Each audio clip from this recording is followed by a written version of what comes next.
deň, tuto je vždycky pozitívne naladený Matej Vargovčík, ale už život je taký, že som unavený a musí ma niekto vystriedať, ale aj som dostal pokyn od režie, že je dneska počasie.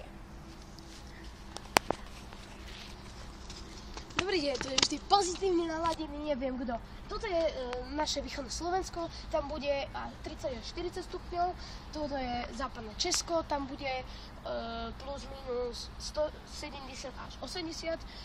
Rusko sa nám nejako roztiahlo do celej zemegule, tak tam očakávame veľké mrazy, minus 250 stupňov.